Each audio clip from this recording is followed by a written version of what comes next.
noches, bienvenido a la unidad uno, la didáctica, Derecho Constitucional y la Constitución. Bueno, lo primero que debemos saber en el derecho constitucional es su definición. Esta es la rama del derecho público que estudia el conjunto de fuentes, principios y reglas que van a determinar la organización de un Estado en su poderío. Por lo menos el Estado venezolano se constituye según nuestra Carta Magna, la Constitución de la República Bolivariana de Venezuela de 1999. Esta también va a regir las instituciones y la organización territorial del mismo. Es prescindible entender que como rama del derecho público, el bloque constitucional se encarga de regular relaciones entre el Estado y los ciudadanos, cuando estos tengan algún conocimiento o algún esparcimiento con la administración en cualquier forma, y la relación entre los propios órganos del Estado. Ahora también debemos entender que existen varios tipos de constituciones, como lo son las constituciones flexibles, las constituciones rígidas y las constituciones eclécticas.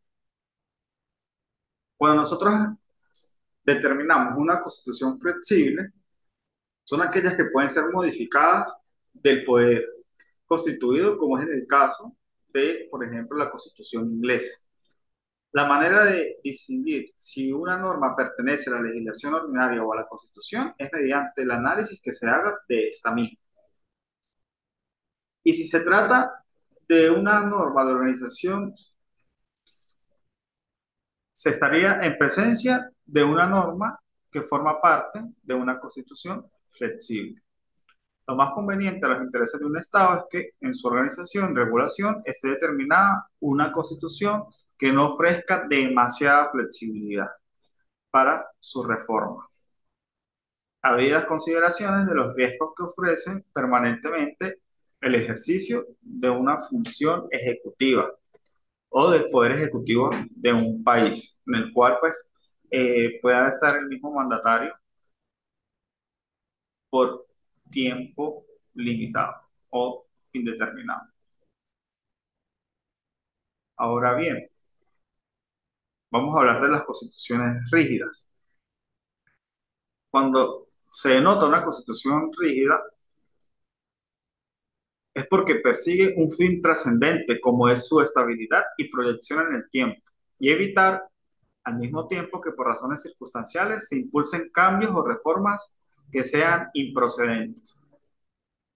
Sin embargo, también una estricta rigidez que se le imprima a una carta fundamental puede desembocar en movimientos sociopolíticos que insurgen para romper las barreras de dicha rigidez de la Constitución. Entonces, podemos observar, estimados participantes, que cuando se habla de una constitución flexible o una constitución rígida, ambas con sus particularidades, ninguna de las dos son buenas en su totalidad. Es por eso que nace lo que es la constitución ecléctica. Una constitución ecléctica o mixta. Entonces, para que una constitución no se desemboque en movimientos sociales o sea tan flexible para que se pueda reformar en cada momento, debe tener un poco de las dos. Debe ser un poco flexible y un poco rígida. El ámbito de aplicación y estudio de la Constitución constituye el marco sobre el que se desarrolla toda la estructura jurídica de un país. La Constitución tiene como fin garantizar y proteger el Estado de Derecho. Es la norma principal del ordenamiento y el texto jurídico político que prevalece sobre cualquier otra ley o normativa que se promulgue. Entonces, cuando nosotros indicamos lo que es la pirámide de Kelsen, podemos encontrar el rango de cada una de estas leyes. Y siempre en el rango principal superior vamos a encontrar, este es el artículo 7 de la Constitución, que la Constitución es la norma suprema, es nuestra carta magna, nuestra carta fundamental. Luego allí vamos a encontrar las leyes orgánicas, leyes especiales, así sucesivamente, pero el rango, ¿sí? O el ámbito de aplicación siempre es que la Constitución es la norma fundamental. Y esto podemos entonces indagar en el artículo 23 cuando nos hablan de los tratados internacionales. Hay una particularidad muy importante al hablar del rango constitucional, del ámbito de aplicación, del estudio de derecho constitucional y la supremacía constitucional. El artículo 23 nos establece que todas esas normas, estos pactos internacionales de derechos humanos que sean ratificados y firmados por la República Bolivariana de Venezuela van a tener un rango constitucional. Es decir, que en esa pirámide que ustedes deben estar dibujándose en ese momento en su mente, o que ustedes pueden estudiar en cualquiera de los libros de derecho constitucional, cuando hablen de la pirámide de Kelsen, los tratados y las leyes internacionales, ojo, estos tienen que ser ratificados y firmados por la República, tienen el mismo rango que la Constitución. No están ni por encima ni están por debajo. Esto lo quiero aclarar porque lamentablemente he escuchado algunos colegas y algunos políticos que quieren hacer valer algunos tratados que lamentablemente por la situación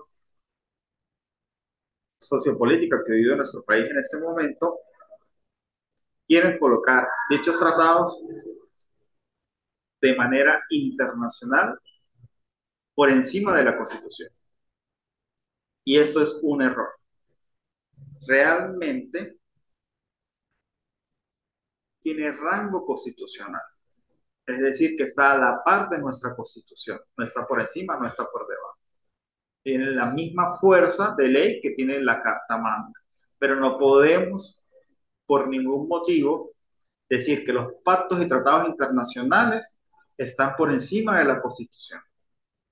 Aunque nuestra Constitución es la más rica en derechos humanos, desde el preámbulo en adelante, tenemos que tener claro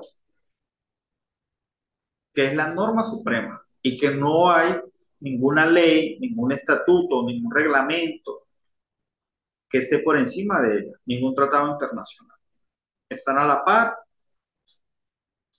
y se conciben como defensores de derechos humanos, tanto la Constitución como esa ley internacional que viene a regular una materia en específico.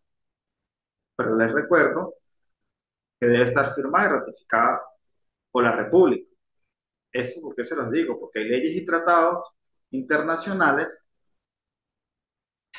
que el Estado no ha ratificado, o que han firmado y no han ratificado, o que ratificaron pero no firmaron. Y estos no entran dentro de este artículo 23. La ley es muy clara, expresa, está así.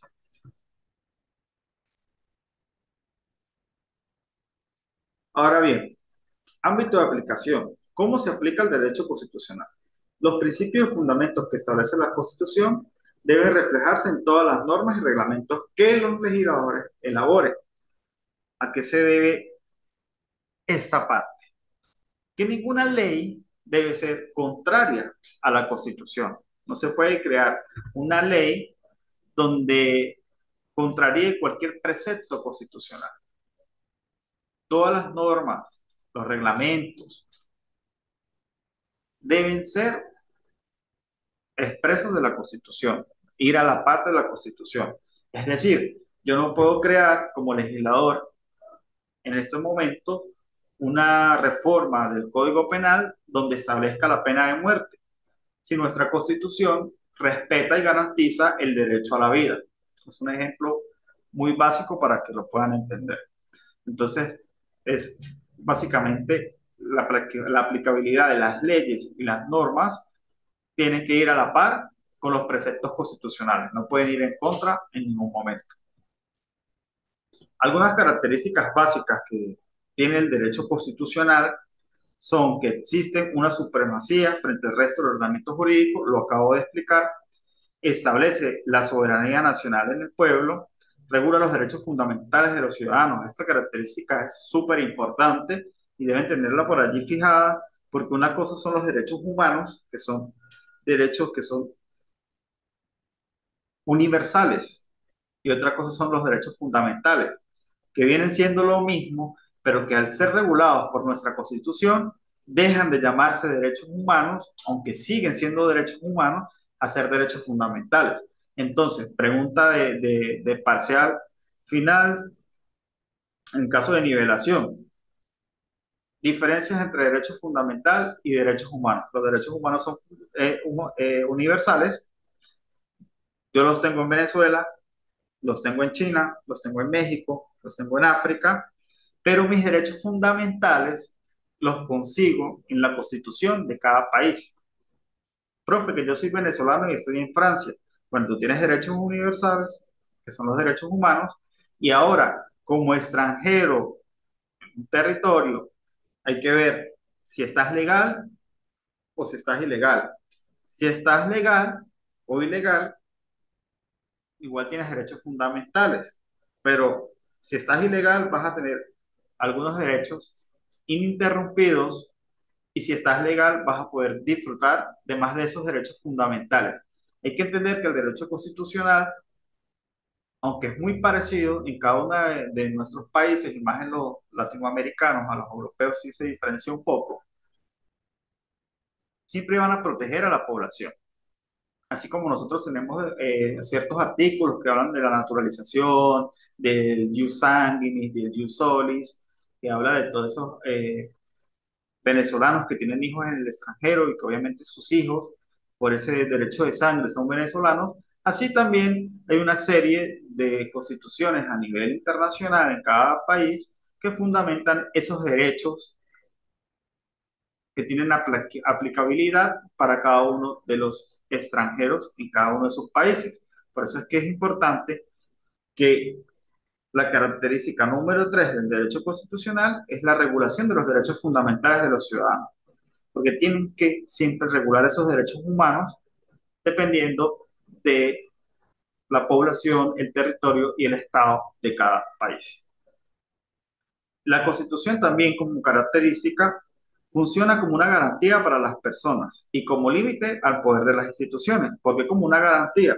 Porque nuestra Constitución establece nuestros derechos, establece nuestros deberes y a su vez pone límite a las instituciones, porque si ustedes observan los artículos finales de la Constitución, ahí establece las atribuciones de cada uno de los poderes, que debe hacer tal poder, en qué se debe concentrar, cuáles son sus funciones.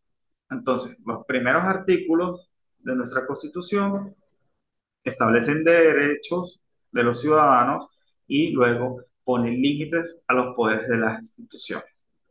El derecho constitucional es un derecho básico, ya que él emana del resto del ordenamiento jurídico. El derecho constitucional también establece la separación de poderes como estructura del Estado y como protección de los derechos públicos y subjetivos de los ciudadanos.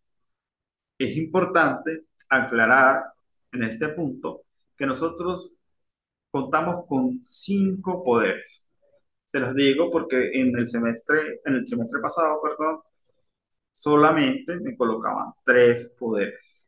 Es importante señalar que nosotros tenemos 5 poderes, ya que al poder ejecutivo, legislativo y judicial se le agrega el poder electoral y el poder moral.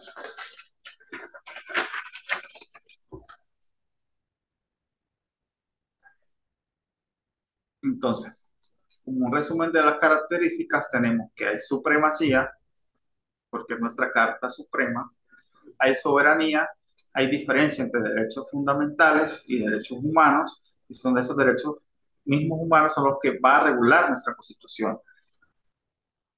En la Constitución conseguimos una serie de garantías y hay separación de poderes. Ahora, cuando nosotros hablamos del preámbulo de la Constitución, que es esa parte introductoria, ese antecedente antes de la Constitución, y me voy a permitir leérselos un momento para que lo podamos analizar rápidamente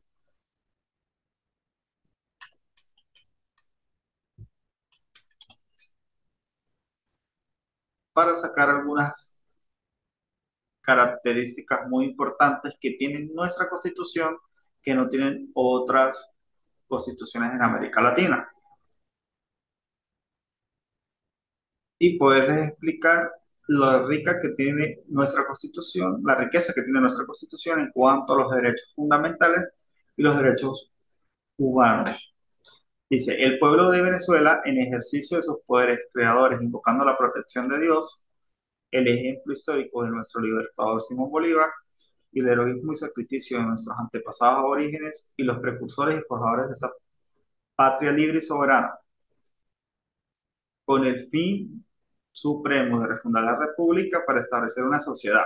Y empieza a hablar de esos valores importantísimos, como lo es la democracia, que debe ser participativa, protagónica, multiétnica y pluricultural en un Estado de justicia federal y descentralizado. Por eso es que tenemos entes descentralizados dentro de la administración en cada uno de los estados, que consolide los valores de libertad, independencia, la paz, la solidaridad, el bien común, la integridad territorial, la convivencia, el imperio de la ley para esta y las futuras generaciones, asegurando el derecho a la vida.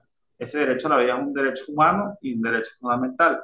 Al trabajo, lo mismo. A la cultura, a la educación, a la justicia social, a la igualdad sin discriminación ni subordinación alguna, que promueva la cooperación pacífica entre las naciones e impulse y consolide la integración latinoamericana de acuerdo con el principio de no intervención, que es muy importante este principio, y autodeterminación de los pueblos, la garantía universal e indivisible de los derechos humanos. Esta parte es importantísima. Desde el preámbulo se está garantizando la universalidad e indivisibilidad de los derechos humanos, la democracia de la sociedad internacional, el desarme nuclear, el equilibrio ecológico y los bienes jurídicos ambientales como patrimonio común y irrenunciable de la humanidad. Entonces, estimados participantes, nuestro preámbulo a nivel internacional es considerado como el más rico en valores, en derechos humanos, en principios. Que sé que muchos en ese momento me pueden decir, ¿de qué sirve si es letra muerta? Pues como futuros abogados de la República y nosotros como abogados que hacemos el ejercicio diariamente de nuestras funciones, debemos rescatar cada uno de estos derechos, cada uno de estos valores en cada momento. Es imprescindible que como abogados tengamos conocimiento que cuando llegamos a una institución pública a las 9 de la mañana y no nos atiende, hay una vulneración de nuestros derechos fundamentales, hay una vulneración de nuestros derechos humanos y nosotros podemos alzar la voz en incidencias tan tontas como estas, porque lamentablemente Venezuela ha perdido en todo el territorio nacional la puntualidad, la honestidad, y es tarea de nosotros como abogados de la República que hacemos el ejercicio de esta ley, recuperar cada uno de estos valores, cada uno de estos principios que establece nuestra Carta Magna. Y esta carta es la que vamos a tener de ahora en adelante para hacer cualquier ejercicio que llevamos, sea mercantil, sea penal, sea civil, sea administrativo. Hace rato les indiqué que ninguna norma puede ser contraria a la Constitución. Entonces es importante esa materia poder no solamente aprobarla, sino entenderla y manejarla, porque de verdad se los digo, para todo el ejercicio hay que tener conocimiento de nuestra Constitución, para cualquier cargo público o para el ejercicio privado. Ninguna norma puede contrariar la Constitución y ningún escrito que nosotros llevemos ante un juzgado puede ser contrario a cualquier precepto constitucional. Entonces, es importantísimo darle valor a derecho constitucional 1 y derecho constitucional 2 que verán en el próximo semestre.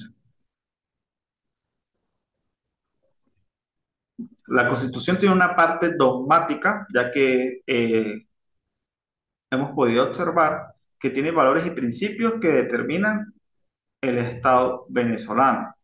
Esto es prácticamente el artículo, si no me equivoco, el 19, que habla que el Estado va a garantizar a toda persona, sin discriminación, el goce y ejercicio, y este tiene que ser irrenunciable, indivisible, interdependiente de nuestros derechos. Su respeto y su garantía son obligatorios para los órganos del poder público de conformidad con la Constitución. ¿Qué quiere decir eso? Hay que diferenciar lo que es un delito a lo que es una violación de derechos humanos. Y por eso es que hay una parte dogmática de la Constitución, y ese artículo 19 en adelante, hasta el 135, explica que son las instituciones públicas las que representan al Estado. Y ojo, cuando yo hablo de instituciones públicas, no estoy hablando del SEBIN, de la Policía Nacional, de la Guardia Nacional, que ojo, ellos también son representantes del Estado y también violan derechos fundamentales y también violan derechos humanos, pero las alcaldías, las gobernaciones, los institutos autónomos adscritos a las gobernaciones y todos esos entes nacionales o regionales que tienen acceso a la casta pública, a la administración pública, son violatorios de derechos humanos, son violatorios de derechos y principios y valores fundamentales establecidos en nuestra Constitución.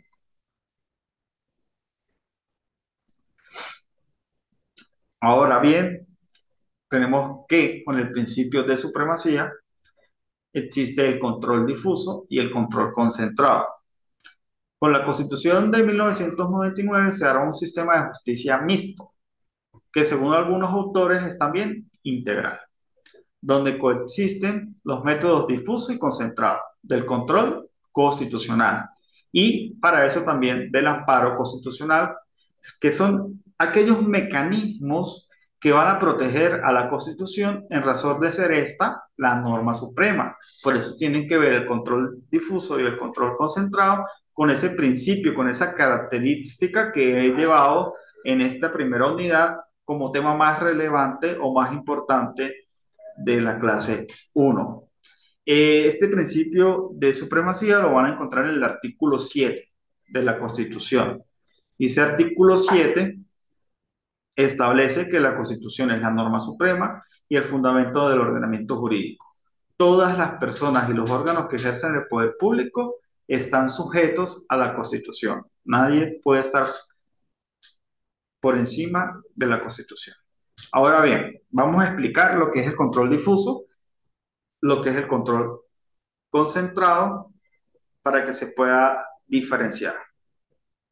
Cuando hablamos del control difuso, es toda aquella potestad que tiene todo juez de la República, ojo, potestad de un juez, en los asuntos sometidos a su consideración, de señalar que una norma jurídica de cualquier categoría, bien sea de rango legal o de rango sublegal, es contraria, es incompatible con el texto constitucional, procediendo dicho juez o dicho juzgador de oficio o a instancia de parte, de cualquiera de las dos formas. Es decir, si el juez se percata de que hay una norma que es contraria a la Constitución, él de manera oficiosa hace uso del control difuso. Ahora bien, cuando es una de las partes que establece que hay una norma contraria a la Constitución y va ante ese juez, hay una instancia de parte y el juez tiene el deber de ejercer el control difuso. ¿Qué va a hacer ese juez con ese control difuso?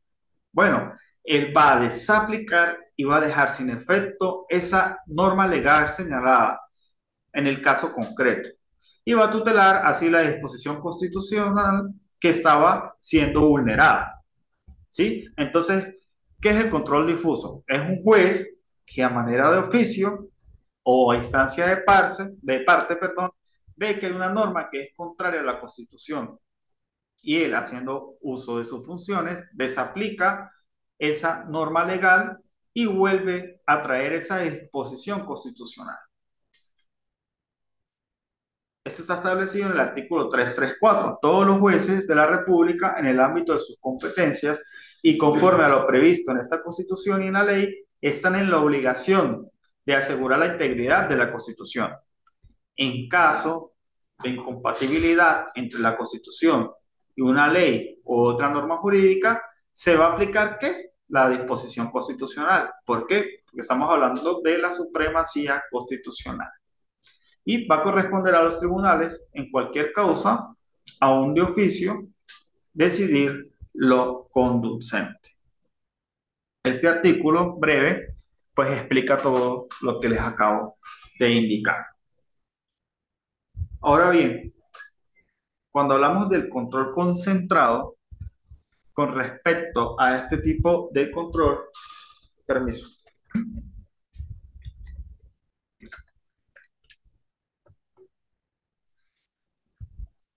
existe una significativa diferencia con el control difuso. Pues en vez de ser ejercido por cualquier juez de la República, se lleva a cabo por un solo tribunal constitucional o corte, o bien como en el caso venezolano, que es la Sala Constitucional del Tribunal Supremo de Justicia. Este sistema de control se activa básicamente por vía de acción o por iniciativa o impulso de determinados funcionarios gubernamentales o del poder ciudadano, que expresamente soliciten el pronunciamiento del órgano especializado, que como es en el caso de Venezuela, viene siendo parte del Tribunal Supremo de Justicia a través de la Sala Constitucional. Entonces, el control concentrado va a ser una acción, ¿sí? Una iniciativa que va a tener determinado grupo de gobernantes, de legisladores, que ven que una ley que aprobó la Asamblea Nacional, pero que tiene ciertos preceptos, ciertos artículos que son contrarios a nuestra Constitución.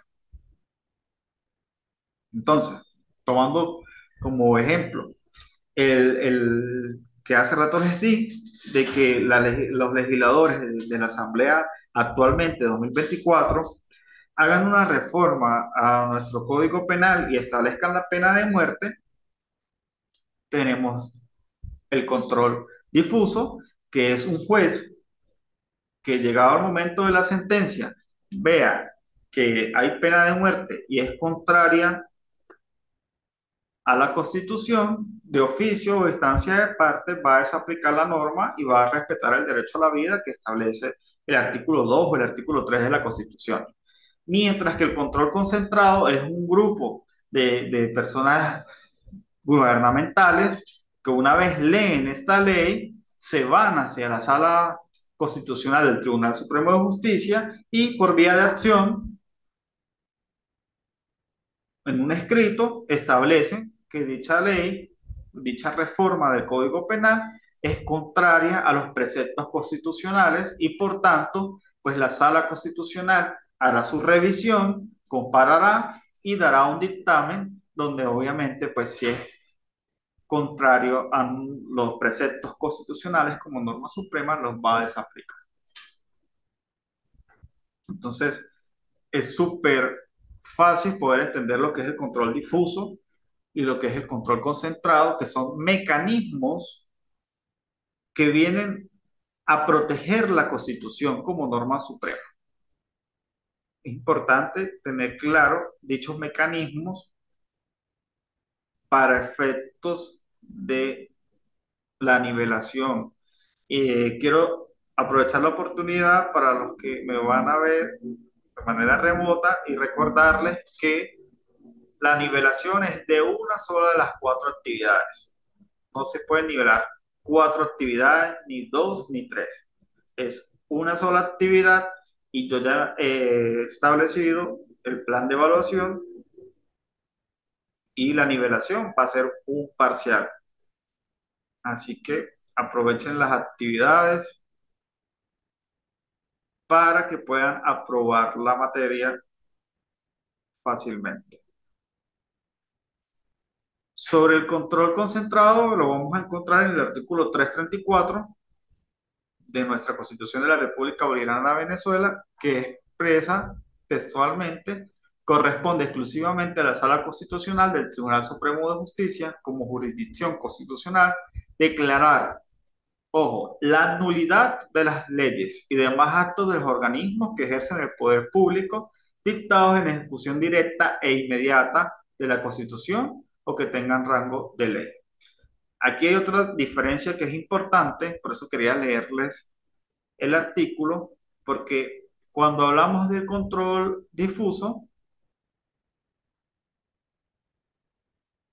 el juez deja sin efecto en ese momento, cuando él va a dictar esa sentencia, deja sin efecto, perdón, esa normativa.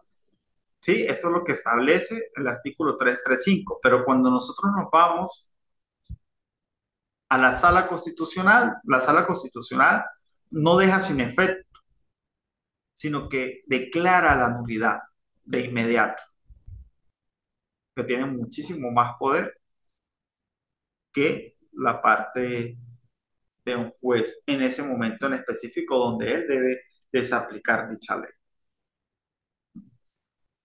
La reforma constitucional, este ya es lo último para terminar. ¿Qué es una reforma? Es una revisión y una sustitución. Tiene por objeto la sustitución de una o varias normas que van a modificar la estructura y los principios fundamentales del texto constitucional. Ahora bien, en Venezuela existe forma de reformar, valga la redundancia, la Constitución. Y es que tiene que ser una iniciativa que se la puede tomar la Asamblea Nacional mediante acuerdo aprobado por el voto de la mayoría de sus integrantes, el presidente de la República en Consejo de Ministros o un número no menor del 15% de los electores inscritos en el registro civil y electoral. Entonces podemos ver que son tres los actores que pueden tener la iniciativa de una reforma constitucional. Vamos a ubicar aquí rápidamente. Los artículos son del 342 al 345. La reforma constitucional tiene por objeto una revisión parcial de esta constitución y la sustitución de una o varias de sus normas que modifiquen la estructura y principios fundamentales del texto constitucional. Un ejemplo de una reforma, he tenido la oportunidad de poder leer hace unas semanas que el Internet ya pasó a ser un derecho humano y por ende un derecho fundamental. Cuando Venezuela toma en consideración esta parte, ellos pueden reformar para poder agregar, por ejemplo, no solamente se va a hacer una reforma específicamente para una cosa, pero entre esas reformas podrían agregar dentro de esos derechos fundamentales que están establecidos en los primeros artículos, que ya el Internet es un derecho humano y fundamental para tener una vida digna dentro del territorio nacional. Eso es para, un ejemplo para que vayan entendiendo por qué se hace una reforma. O esa reforma también puede ser para aplicar una ley o desaplicar una ley. La iniciativa de la reforma constitucional será tramitada por la Asamblea Nacional así. Primero deben hacer un proyecto de reforma constitucional que va a tener una discusión en periodo de sesiones que corresponde a la presentación de ese mismo proyecto. Una segunda discusión por título o capítulo, cual fuera el caso, y una tercera y última discusión artículo por artículo. La Asamblea Nacional aprobará el proyecto de reforma constitucional en un plazo no mayor de 2 años, contados a partir de la fecha en la cual se conoció y aprobó la solicitud de reforma. El proyecto de reforma se considerará aprobado con el voto de las 2/3 partes de los integrantes de la Asamblea Nacional. Esa es la forma como la Asamblea Nacional, que es uno de esos tres que pueden activar una reforma, podrán hacerlo. Podemos observar que es una serie de discusiones, al principio una general, luego título o capítulo y luego artículo por artículo, pero no puede ser un plazo mayor a 2 años. Ahora bien, el proyecto de reforma constitucional para ser aprobado por la Asamblea Nacional se someterá a un referéndum dentro de los 30 días siguientes a su sanción. Y este referéndum deberá pronunciar en conjunto la reforma, pero podrá votarse separadamente hasta una tercera parte, si así lo aprobara un número no menor de la tercera parte de dicha asamblea, o si la iniciativa de reforma lo hubiera solicitado el presidente, que debe ser en un número no menor de 5% de los electores inscritos y electoras inscritas en el registro civil electoral. Ahora, se declarará aprobada la reforma constitucional si el número de votos afirmativos es superior al número de votos negativos. La iniciativa de la reforma constitucional revisada no podrá presentarse de un nuevo mismo en un periodo constitucional, en un mismo periodo de la Asamblea Nacional. Es decir, que esa votación que se debe hacer en ese momento para la reforma debe indicar si sí o si no. Y si el número de votos del sí gana sobre el no, se hace la reforma constitucional. El presidente o presidenta estará obligado a promulgar las enmiendas y reformas dentro de los 10 días según su aprobación. Si no lo hiciere, se aplicará lo previsto en esta Constitución. Bueno, estimados participantes, esta ha sido la clase del día de hoy. No sé si usted tiene una pregunta, ¿no? Espero pueda verles en la próxima clase. Ya se encuentra el plan de evaluación en la plataforma, ya pueden visualizarlo, pueden ver las actividades y cualquier duda me pueden escribir en los foros internos. Muchas gracias y feliz tarde.